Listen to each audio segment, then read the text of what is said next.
여러분 안녕하십니까? 결국 김만배와 뉴스타파가 발칵 뒤집어졌죠.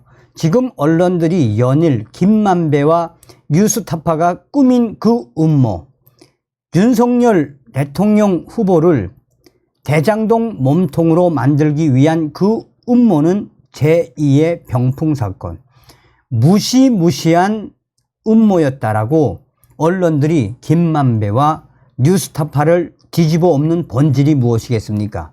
지난 20대 대선에서 대장동 개발 특혜 의혹의 주된 혐의자 김만배가 제2의 병풍 사건을 기획했다는 지적들이 설득력을 얻고 있습니다. 김만배가 대장동 몸통이라는 프레임을 당시 윤석열 국민의힘 후보에게 씌우려 했던 정황들이 속속이 드러나고 있으며, 특히 윤석열 후보가 이 프레임에 제대로 걸려들었다면 제16대 대선에서 아들 병력 비리라는 거짓 논란에 발목이 잡혀 대통령이 되지 못했던 이회창 당시 후보의 전철을 밟았을 가능성이 컸기 때문이다라고 언론들이 강조하고 있습니다. 법조계에 따르면 서울중앙지검 반부패 수사 3부 강백신 부장검사는 신학림 전 뉴스타파 전문위원회 주거지 등에서 확보한 압수물을 집중적으로 분석하고 있습니다.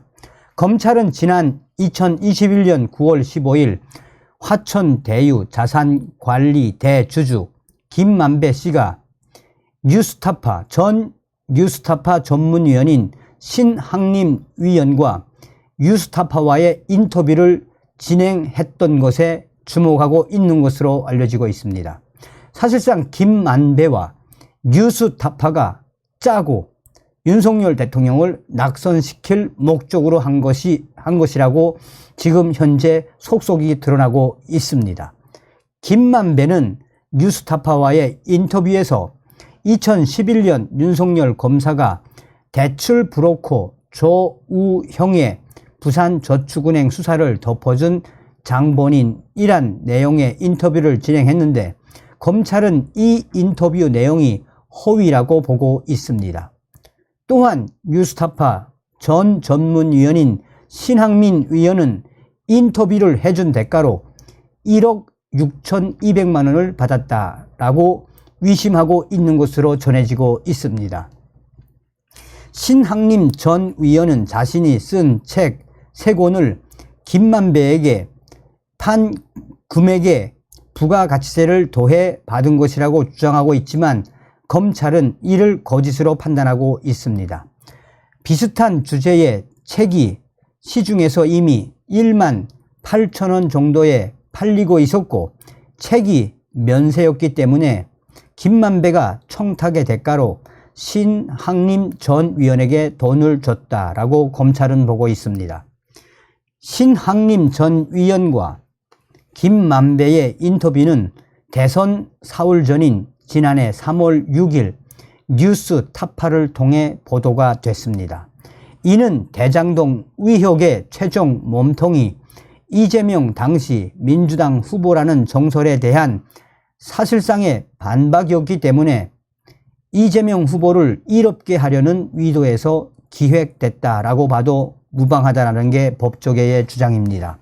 대선 당시 대장동 특혜 의혹으로 곤란한 입장이었던 이재명 후보 측은 부산저축은행 수사를 무마해 민간업자들에게 종잣돈을 마련하게 해준 사람이 바로 윤석열 후보라는 주장을 계속해서 해오고 있었습니다.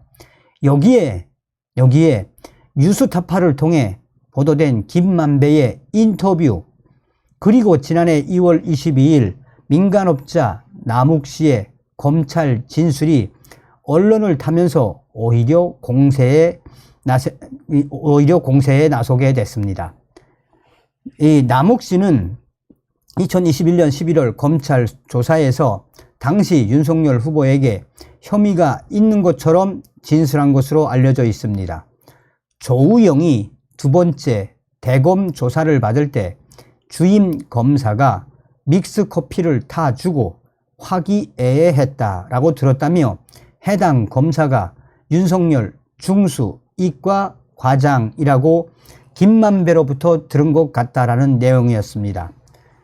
남욱 씨 진술 관련 인터뷰가 나온 이후 이재명 후보는 TV 대선 후보 토론에서 조우영에게 왜 커피를 타 주었나라고 윤석열 후보에게 캐물었고, 남욱 씨의 진술이 이재명의 프레임에 도움이 됨을 반증하는 순간이 당시에 나왔었습니다. 여기에 뉴스타파 인터뷰에서 김만배가 말한 커피를 주면서 몇 가지 하더니 그냥 보내주더래, 통했지, 그냥 봐줬지 등의 내용이 더해졌습니다. 남욱 씨는 왜 이런 진술을 했을까요? 검찰은 김만배의 회유와 유도가 있었던 것으로 보고 있습니다. 김만배 씨는 뉴스타파와의 인터뷰 직후 당시 미국에 체류하고 있던 신 씨에게 연락해, 그러니까 뉴스타파의 이 신학림 씨에게 이 연락을 해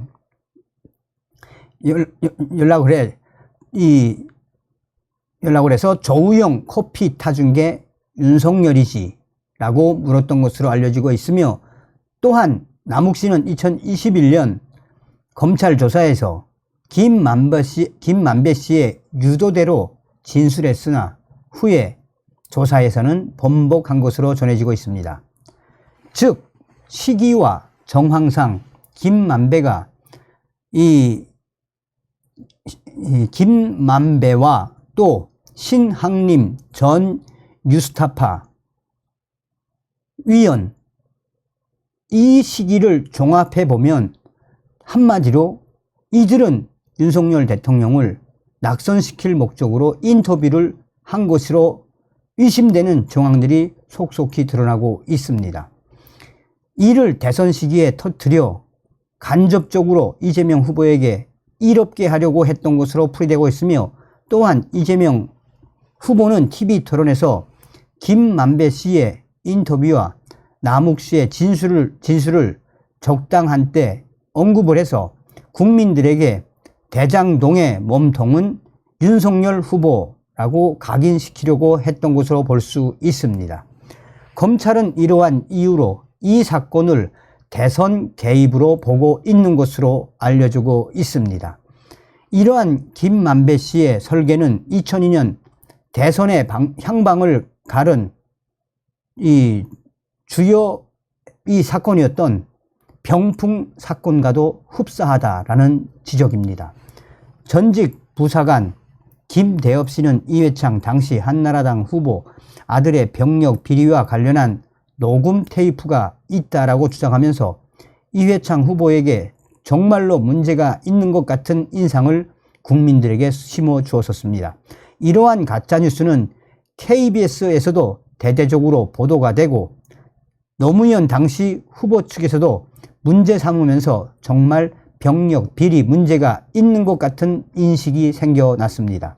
하지만 병풍 위역에서 핵심적인 역할을 담당했던 김대엽 씨는 수사관을 사칭했음이 밝혀지면서 결국은 구속이 됐고 명예훼손과 무고 등으로 최종 유죄 판결을 받았습니다. 또한 이회창 후보의 아들의 병력 문제는 정말 체중 문제가 있었기 때문이 드러났기 때문입니다. 결국 병풍 사건의 1차 피해자는 대통령이 되지 못한 이해찬 후보지만 가짜뉴스 때문에 정상적인 투표권을 행사하지 못한 국민들도 피해자였다라고 할 수 있습니다. 이에 더해 어쩌면 대한민국도 피해자일 수 있었다는 지적이 나오고 있습니다. 만약에 이재명 후보가 대통령이 됐다면 지금과는 다른 대한민국이 형성됐을 수도 있었기 때문입니다.